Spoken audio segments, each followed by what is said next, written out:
오늘은 행복한 제자라는 제목으로 오늘 그 첫 번째 시간을 말씀드립니다. 사람은 누구나 행복하게 살기를 소원하죠. 저는 지금도 기억이 나는데 제가 고등학교 때 윤리 시간 그 선생님께서 강의를 하시면서 인간은 왜 사는가 라고 하면 행복하려고 산다. 그 말씀하셨던 게 지금도 기억이 납니다. 모든 인간들이 사실 원하는 소원이기도 하죠. 중요한 건 그 행복이 과연 무엇인가 라고 하는 겁니다. 하버드 대학을 은퇴한 베일런트 교수가 쓴 이 행복의 비밀 혹은 행복의 조건 이렇게 해석된 그 책에는 하버드 대학 졸업생들을 72년 동안 추적해서 연구한 방대한 조사를 통해 행복한 사람들, 행복감을 느끼는 사람들에게 7가지의 공통점을 찾아냈다. 이렇게 해서 그 책이 상당히 유명한 책이 있습니다. 그런데 그 7가지가 뭔가 하면 긍정적인 삶의 태도, 원만한 결혼 생활, 알맞은 교육, 규칙적인 운동, 금연, 금주, 적당한 체중. 그러니까 한마디로 얘기하면 사람과는 친하게 지내고 건강을 유지하면서 화목한 가정을 이룰 때 행복감을 느낀다. 뭐 당연한 이야기라고 생각이 듭니다. 그리고 나라를 선택해서 그 나라의 소위 말한 그 유명한 행복 지수를 결정할 때도 대개 이런 게 들어가죠. 그래서 환경, 웰빙, 기대 수명, 소득, 불평등 지수. 그래서 그 나라가 얼마나 공정한 나라인가, 또 개인의 삶이 얼마나 건강한가, 이런 거 가지고 이제 지수를 낸다라고 하는 겁니다. 사실 이걸 생각하면 행복은 그러면 그냥 우리가 편하게, 마음도 편하고 몸도 편하게 사는 게 그게 행복인가? 단순하게 생각하면 그렇지만 그러면 우리는 반드시 살펴봐야 되죠. 성경은 우리에게 복을 뭐라고 얘기하는가? 시편 1편에 이렇게 말합니다. 복 있는 사람은 악인의 꾀를 따르지 않고 죄인의 길에 서지 않고 오만한 자의 자리에 앉지 않는 사람이 복되다고 말씀하지, 뭐 건강하고 화목하고 이런 복에 대해서는 그렇게 많이 말씀하지는 않습니다. 아니 오히려 오늘 읽은 이 마태복음 5장에 나오는 예수님이 제자들을 다 데리고 산에 올라가서 소위 말해 산상수훈을 하시며 말씀하신 복 8개는 우리를 더 당황하게 만드는 단어들이 들어가 있습니다. 일반적으로 행복이나 복과는 좀 거리가 먼 단어들이 이 8가지 팔복 안에 들어있기 때문인데요. 가난, 애통, 목마름, 고난, 박해 같은 것들이 바로 이 복에 들어가 있는 겁니다. 여러분, 세상에 그 누구도 일부러 가난해지려고 하는 사람은 거의 없습니다. 그런데 그 첫 번째 복부터 조금 당혹스럽죠. 왜냐하면 가난한 사람이 복이 있다고 말씀하기 때문입니다. 물론 여기에는 조건이 하나 있습니다. 마음이 가난한 사람은 복이 있다. 그래서 2가지를 봐야 되는데, 하나는 가난의 개념과 또 하나는 마음이 가난하다는 게 무엇인가. 먼저 이 가난이라고 하는 단어는요, 에비온이라고 하는 말인데 이것은 아무것도 없다는 거예요. 의지할 것이 없는, 아무런 소유를 갖지 않은 완전한 파산 상태의 가난을 의미합니다. 그래서 이 단어는 대개 과부나 고아를 가리킬 때 쓰는 말이 바로 이 가난, 에비온입니다. 당연히 성경은 이런 물질적 가난만 이야기하는 게 아니죠. 마음이 가난하다. 그러니 여기에는 영적인 가난함이 들어가 있습니다. 영적 가난이 뭘까요? 우리의 마음이 영적으로 아무것도 없다는 것. 그런데 공허함, 이게 과연 복이 될까? 아무것도 없이 진공 상태로 만드는 게 과연 복일까라고 하면, 아무것도 없어서 반드시 누군가를 의지해야 되는데 누구를 의지해요? 하나님을 의지할 때에 우리에게 천국이 임할 줄로 믿으시기 바랍니다. 이 당연한 논리고 예수 믿는 우리에게는 받아들이기 쉬운 이야기인데요. 그런데 실제로는 이게 왜 어려운가? 이것이 왜 우리의 삶에 적용되기 힘든가라고 하면, 우리는 우리의 마음을, 우리의 심령을 예수님으로만, 하나님으로만 채우기를 그렇게 반가워하지 않는다는 거예요. 우리의 심령에는 너무도 많은 것들이 가득 차 있는 거죠. 내 자아가 가득하고 내 욕심이 가득하고 내 소원이 가득한 겁니다. 근데 이게 가득하면 결국은 하나님의 존재, 그 하나님의 마음으로 풍성해지는 것을 경험하기가 어렵다라고 하는 거예요. 이런 말이 있습니다. 성경에 나오는 말은 아닌데 교만한 사람은 웃지 않는다 이런 말이 있어요. 교만한 사람은 웃지 않는다. 그 목사님들이 설교를 하실 때 어떤 분들을 대상으로 설교하기가 제일 어렵습니까? 그럴 때 많이 들어보셨을 거예요. 목사님들 대상으로 설교하기가 참 힘들대잖아요. 목사님, 장로님들 모여있는 수련회 가면 그렇게 힘들대잖아요. 또 특정한 직업을 친다면 고위공직자들, 예를 들면 무슨 판사님들 모임, 무슨 장군님들 모임 이런 데 가면 회중들이 어떻게 하고 설교를 듣냐 하면 이러고 듣는답니다. 이러고. 아무리 재미있는 이야기, 아무리 외쳐도 웃는 분이 별로 없대요. 그런데 어떤 설교가 제일 쉽습니까? 그러면 권사님들 모임 가면 그렇게 쉽대요. 그냥 바람만 불어도 웃으시고, 그렇죠? 그냥 박수만 쳐도 웃으시니 그냥 뭐 반응이 얼마나 금방금방 오는지 몰라요. 여러분 아침마당 같은 아침 프로 보면 그 방청석에 앉아있는 분들 남자분들이 앉아있어요? 여자분들이 앉아있어요? 되게 여자분들이 앉아있잖아요. 그 왜 여자분들 앉히는지 아세요? 반응이 오기 때문입니다. 반응이 오는 거예요. 말을 하면 반응을 보이는 거예요. 반응을 안 보이는 자들, 지금 여기도 한 25% 계시는데 자, 우리 옆 사람 보고 반응을 보입시다. 웬만하면 우리 반응 보이면 지는 줄 아시는 분들이 있어요. 웃으면 지는 줄 아는 분들이 절대 그렇지 않아요. 근데 이 여자분들이 그렇게 잘 보이는 거예요. 그런데 그 반응을 보인다는 말은 무슨 의미가 있냐 하면 잘 듣기 때문이라는 거예요. 잘 듣기 때문에 잘 들으니까 여러분 조금 용서하세요. 따라하시기 바랍니다. 귓구멍이 열리면 마음문도 열립니다. 예. 또 역도 가능하죠. 마음이 열리면 귀도 열리게 돼 있습니다. 근데 마음이 닫히면 들리지 않는 거예요. 참 중요한 원리입니다. 우리가 누군가의 말을 들을 수 있다라고 하는 건 마음이 열릴 때 들리는 것이지 마음을 닫으면 아무리 옳은 말, 아무리 좋은 말도 잘 들리지 않아요. 마음이 가난하다는 건 바로 이 부분입니다. 우리의 마음이 비었다, 낮아진다, 하나님 앞에서 마음이 가난하다는 것은 다른 것을 의지하지 않고 오로지 하나님만 바라보는 태도를 의미하는데 이것을 다른 말로 하면 겸손해진다라고 말할 수 있습니다.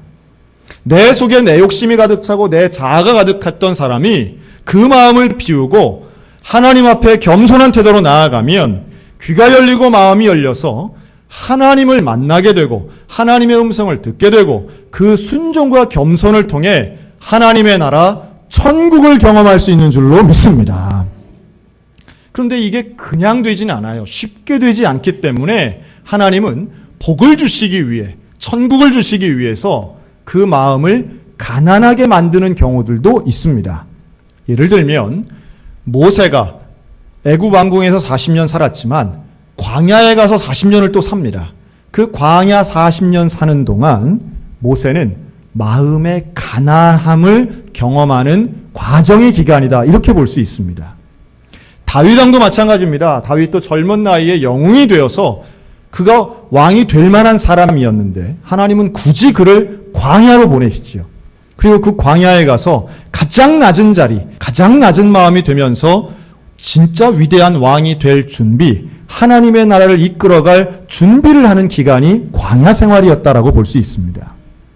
신약에도 마찬가지입니다. 예수님을 그렇게 따르던 12명의 제자 중에 하나님은 베드로를 수제자로 삼으시지 않습니까? 그런데 이 베드로의 마음이 가난해지는 결정적인 사건이 있었으니 그가 예수님을 3번 부인하고 새벽녘에 닭이 울 때 그는 완전히 좌절합니다. 내가 별거 아니구나. 내가 이렇게 두려움과 내가 이렇게 예수님을 부인하는 믿음 별것 아닌 존재라구나 하는 것을 깨닫는 그 순간, 바닥을 치는 그 순간 그의 마음은 가난해지고 그의 태도는 겸손해지며 오직 주님 앞에 무릎 꿇을 수밖에 없더라는 거예요. 저와 여러분의 삶에 진정한 복이 임하기 위해서는 마음이 가난해져야 되고 그 마음이 가난해지는 과정은 쉽지 않고 때로는 어렵고 힘들 수도 있겠지만 그 과정을 통하여 주님 앞에 겸손해지면 천국을 경험하게 될 줄로 믿습니다. 하나님의 나라를 소유할 수 있는 저와 여러분들 다 되시기를 주님의 이름으로 축원합니다. 제가 오늘 한 사람을 좀 소개하려고 합니다. 이분은 서울에 있는 명신초등학교 교장 선생님이에요. 그리고 서울 은혜교회의 권사님이신데 이분이 이유남 권사님, 이유남 교장 선생님입니다.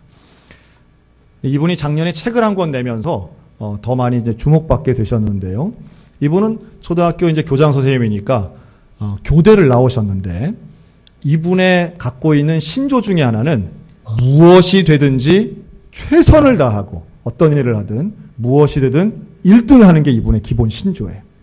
자, 교육대학을 졸업할 때 전체 수석을 했답니다. 그리고 학교에 부임해서는 하여튼 이분이 맡은 반은 무조건 1등을 하는 거예요. 그런 분들 계시잖아요. 아주 열심히 하고 최선을 다해서 그냥 애들을 나쁜 말로는 잡는 거고 좋은 말로는 애들 한 명 한 명을 다 파악하시는 분이에요. 그래서 본인이 뭐라고 그러냐면 교단에 딱 서서 아이들을 보면 그 마음에 드는 어린이가 한 명도 없었대. 한 명도. 그 반 아이들을 보면 한 명 한 명이 전부 다 문제점, 부족한 점, 개선할 점이 다 보여서 애들을 항상 지도하고 가르치면서 성적을 끌어올렸다는 거예요. 그렇게 해서 늘 1등을 유지하면 누가 좋아할까요? 네, 당연히 교장 선생님 좋아하고 또 학부형들이 좋아하는데 싫어하는 건 동료 교사와 그 애들이 싫어하는 거죠. 당연히. 그런데 그 방식을 또 누구에게 적용시켰느냐 했더니 자기 집 아이들, 자식들에게 적용한 거예요. 그 집 아이가 둘인데 큰애가 아들이고 둘째가 딸이었답니다. 그런데 이 아이들이 그렇게 착하고 순하면서도 똑똑한 거예요. 자, 능력 있고 열심히 있는 엄마와 순하고 순종하며 똑똑한 자녀들이 만났습니다. 최고의 조합인 거예요. 그래서 이 아이들이 초등학교 1학년부터 고등학교까지 말 그대로 전교 1등만 합니다. 공부만 잘하는 게 아니에요. 미술도 음악도 나가기만 하면 다 1등 하는 거예요. 전교회장을 도맡아서 합니다. 이 엄마가 어떻게 이 아이들을 서포트했냐면 예를 들어 무슨 포스터 만드는 숙제가 있다. 그러면 그거를 전문 디자인 회사에 맡겨서 그걸 가져와서 전국 1등을 만들어내는 거예요. 어떤 과목이든 어떤 준비든 이것을 하고 아이들은 실적을 내고 실제로 1등을 해오니 가뜩이나 이 학교 선생님인 이 엄마는 전국을 다니며 자녀교육 세미나 강사가 됐습니다.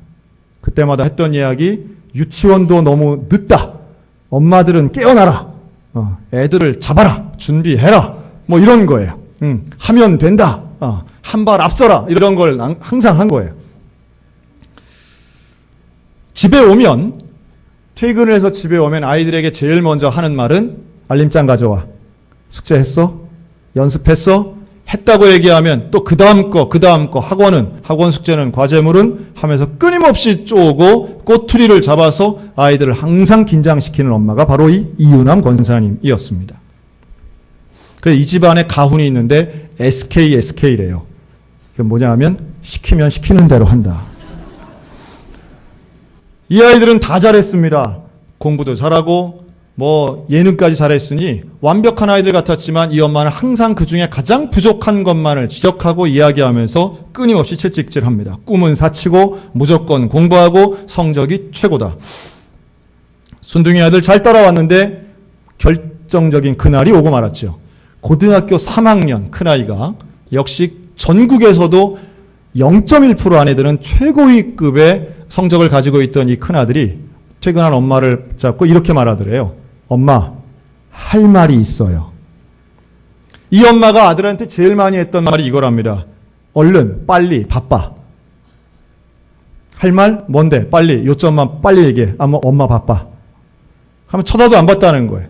그랬더니 이 아들이 그래요. 갑자기 소리를 치면서 엄마 할 말이 있다니까요. 여기 좀 앉아보세요. 엄마도 놀래가지고 생전 안 하던 그 아들이 정색을 하고 자기한테 얘기를 하니 앉았습니다. 그때 이 아들이 꺼낸 말은 이거였습니다. 엄마, 나는 내가 왜 학교를 다녀야 되는지 모르겠어요. 나 학교 그만 다닐래요. 이 엄마의 첫 마디가 뭐였을까요? 너 미쳤냐? 그게 무슨 말이냐? 말도 안 되는 소리 하지 마라. 고3이 너만 힘드냐? 그러면서 그 자리에서 3시간 넘게 아이를 혼낸 거예요. 그런데 그 다음 날부터 이 큰아들이 평생 안 하던 짓을 합니다. 학교를 안 가는 거예요. 억지로 잡아 끌고 학교를 데리고 갔더니 1시간도 안 돼서 집에 오는 거예요. 그리고 상상도 못하는 일이 그 다음 날부터 계속 이루어지는데 엄마를 보고 욕을 합니다. 집안에 있는 물건을 집어 던집니다. 그리고 엄마를 향해서 욕을 하면서 뭐라고 하느냐 하면 나 자살하겠다고 협박합니다. 결국은 4개월간 아들과 씨름하던 끝에 할 수 없이 8월 31일 도장 찍고 자퇴를 시킵니다. 이때 당시에 이 유남 권사님은 그 교회의 유년 부장이었어요. 당연히 교육 전문가고 학교 선생님이니까 교회에서도 아주 신뢰하고 그리고 교회 학교도 많이 부흥시킨 분이었습니다. 이해가 안 되는 거예요. 도대체 우리 집에 이런 일이 일어나다니, 내 아들이 이런 일을 벌이다니 용납이 안 됩니다. 기도하면 기도 차지 않습니다. 눈물을 흘리며 하나님 앞에 기도했다 그러죠. 하나님, 내 아들이 지금 사탄막이 든 것 같습니다. 빨리 고쳐주세요. 그런데 아들 자퇴시키고 온 지 2주 만에 퇴근하고 돌아온 이 엄마에게 딸이 이렇게 얘기합니다. 엄마, 할 말이 있어요. 깜짝 놀란 엄마가 돌아서면서 그렇게 얘기했다 그러죠. 너는 말하지 마. 너는 할 말 없어. 너는 할 말 있으면 안 돼. 그랬더니 이 딸이 소리를 지르면서 왜 오빠는 자퇴해도 되고 왜 난 안 됩니까? 나도 자퇴할래요. 기가 막힌 이야기 아니겠습니까? 이 어머니의, 이 권사님의 모든 것이 걸려있던 게 다 사라지는 느낌이었다 그래요. 그리고 이 딸이 자퇴한다고 할 때 말도 된다. 역시 이 딸도 억지로 잡아 끌고 학교를 데려가면 이 딸은 정문으로 등교해서 바로 후문으로 도망쳤답니다. 그리고 아들과는 다르게 또 이 딸은 아빠의 도장을 아예 훔쳐가서 자기가 그 도장 찍고 자퇴서를 내서 스스로 자퇴를 시킨 거예요. 자, 아들과 딸이 하루아침에 학교를 그만두고 고등학교 3학년, 고등학교 2학년입니다. 연년생이에요. 이 둘이 각자의 방에서 나오지를 않습니다. 이들이 뭐 하느냐? 아침부터 저녁까지 먹고 자고 게임만 합니다. 1년 넘게 일을 하는 거예요. 그런데 그때에 오히려 불행은 겹치는 것처럼 이 남편의 사업도 부도가 났어요. 경제적으로 아주 어려워졌어요. 집도 이사를 갔어요. 작은 집으로 갔어요. 말 그대로 스트레스가 쌓일 대로 쌓인 상태예요. 그런데 그런 와중에 이 자녀들이 방에서 나오질 않는 거예요. 나오면서도 엄마하고 눈도 안 마주치는 거예요. 말도 안 하는 거예요. 근데 이 엄마가 무슨 생각을 했느냐? 애들이 화장실 갈 때는 나오는 거예요. 화장실 가려고 문 열고 나오는 이 아들을 붙잡고 이 엄마가 뭐라 했는지 아십니까? 야, 검정고시 언제 볼 거야? 검정고시 잘 보는 학원 내가 소개시켜 줄게. 딸을 붙잡고 얘기합니다. 야, 인터넷 강의 엄마가 신청해 줄게. 제일 비싼 걸로 해 줄게. 지금부터 그거 하면 검정고시 고득점 받고 1년 늦었지만 너희들 좋은 대학 갈 수 있어. 여전히 그런 이야기를 하고 있는 거예요. 사태가 심각한데도 이 엄마의 마음은 흔들리지 않는 거예요. 보통뿐이 아닌 거죠. 그런데 또 한 번의 결정적인 순간이 오죠. 퇴근했다 오는데 자기 집 앞에 사람들이 모여 있었대. 웅성웅성합니다. 들어가 보니까 집안의 모든 집기가 다 나오고 장롱이 깨지고 옷이 다 찢어지고 아주 난리가 났는데 거기에 피투성이가 된 딸이 서 있는 거예요. 자기 몸을 자해한 거예요. 안 되겠다. 이게 뭐냐. 그 상태에서 그걸 보고 이 엄마가 쓰러집니다. 그리고 병원에 가서 수술까지 합니다. 여러분, 그런데 병문안을 온 이 아들과 딸이 뭐라는지 아십니까? 이 모든 책임은 당신한테 있다고 말합니다. 엄마라는 말을 쓰지 않고 당신이라고 말합니다. 이 아들과 딸이 냉정하게 엄마를 향하여 손가락질을 합니다. 감당이 안 되는 거죠. 병원에 누워서 이 엄마가 그렇게 기도했다 그러죠. 하나님, 나를 죽여주세요. 하나님, 나를 데려가 주세요. 다행히게도 이 권사님이 고백하는 것은 내가 다른 건 다 하는데 자살을 못 하겠더라는 거예요. 그것은 주일학교 때부터 배워온 자살하면 안 되고 어쨌든 하나님 믿는 사람 자살하면 망한다고 생각해서 모든 조건은 자살해야 될 것 같은데 자살만큼은 자기가 안 한 건 그거 하나 잘했다는 거예요. 그런데 어떻게 해야 됩니까? 하나님 앞에 기도해도 또 아무리 연구해도 안 되는데, 그런데 그때에 자식들에 대해서 정말 마음을 내려놓고 포기하는 그럴 수밖에 없는 상황이 된 거죠. 아이가 자해하는 걸 보면서 이 엄마는 말하는 걸 이렇게 말합니다. 아이들이 살려야 되겠다. 나나 아이나 죽지만 않아도 되겠다. 그런데요, 놀랍게도 그때부터 알았지만 들리지 않았던 말씀이 들리기 시작하더라는 거예요. 여러분, 이게 되게 중요합니다. 에베소서에 있는 말씀이지요. 너희 자녀를 노엽게 하지 말라.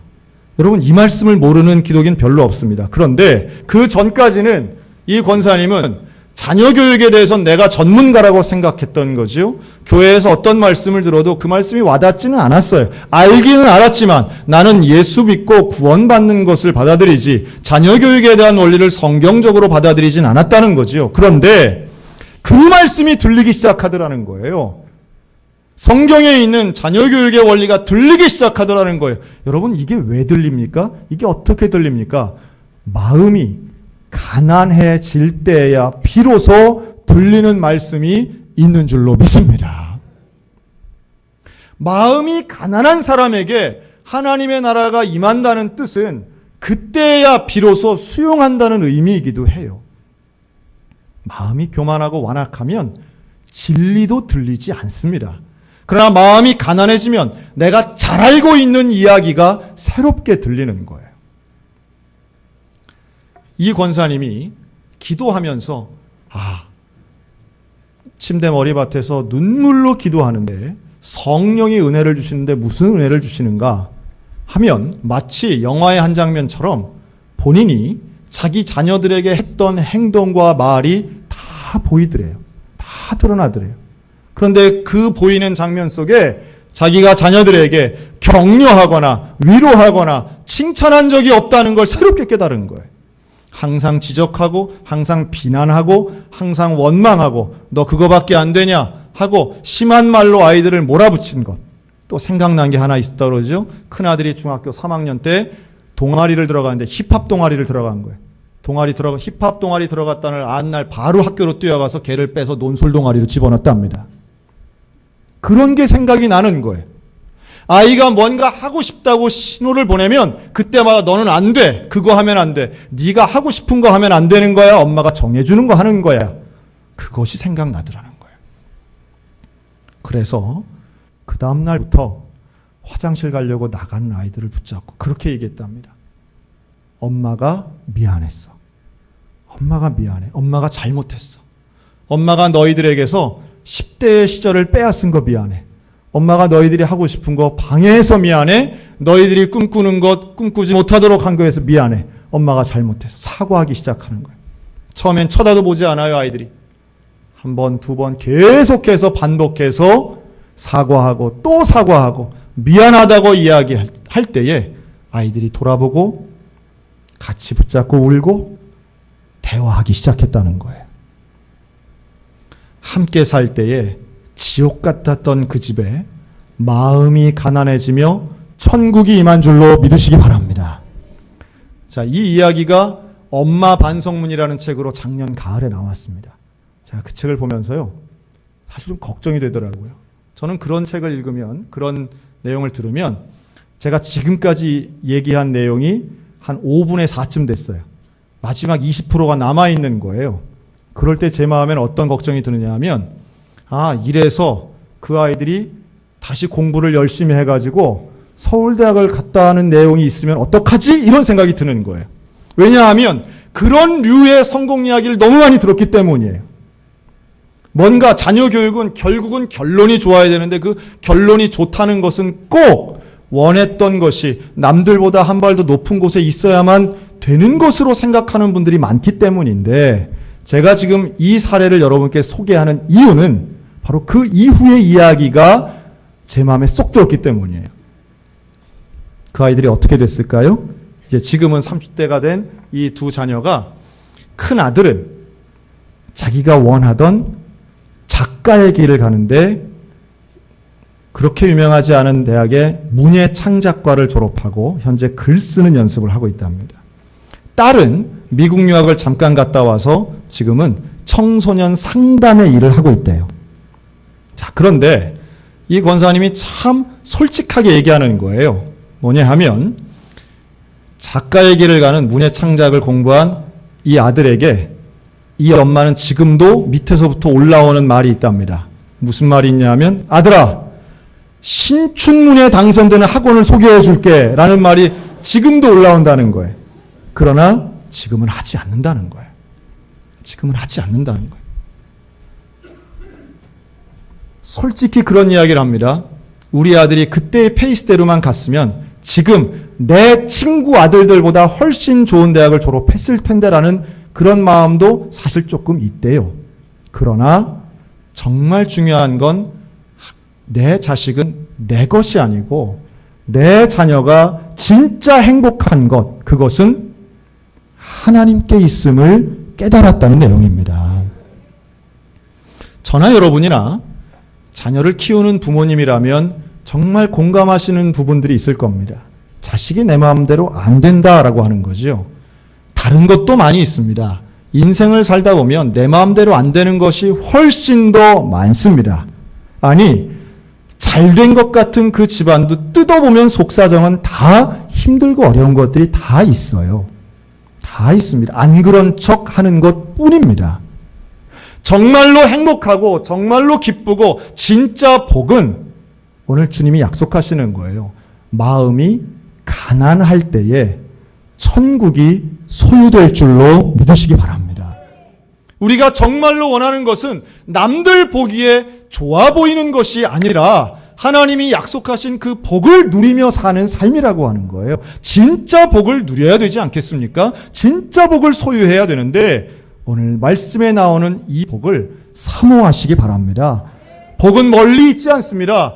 8가지의 복 중에 처음 말씀하신 것이 마음이 가난한 것이라면 이게 그토록 중요한 것이고, 마음이 가난해야 다음 복들도 들리는 거예요. 사람들에게 산상수훈을 하며 가르치는데 마음이 완악한 자는 아무리 8개 아니라 80개를 얘기해도 하나도 듣지 못하지만, 마음이 가난한 사람, 겸손한 사람, 태도가 낮아진 사람은 하나님이 말씀하시고 주님 말씀하시는 것을 받아들이고 적용하고 사모하게 될 줄로 믿습니다. 여러분, 그럴 때 우리 소양성결교회 천국 될 줄로 믿습니다. 우리 믿음의 가정들이 천국 될 줄로 믿습니다. 우리 옆 사람 보고 가정이 천국 됩시다. 우리 그럴 줄 몰랐다 하지 말고 진짜 복을 누리는 복된 가정들이 다 되셨으면 좋겠습니다. 멀쩡해 보이는데 집에 가면 지옥이라면 우리의 마음이 더 가난해져야 되는 것입니다. 지옥도 멀리 있지 않고 천국도 멀리 있지 않은 거예요. 하나님의 나라가 죽어서만 가는 나라가 아니라 하나님의 원리, 하나님의 다스림이 있는 그곳이 천국일진데, 오늘 우리의 믿음의 가정들 하나님과 함께하는 진짜 복을 누리는, 마음은 가난할지라도 그 가난이 하나님으로 풍성한, 예수 그리스도로 풍성한 복음으로 서로를 사랑하고 서로를 품어주는 복된 가정들 다 되시기를 주님의 이름으로 축원합니다. 아멘.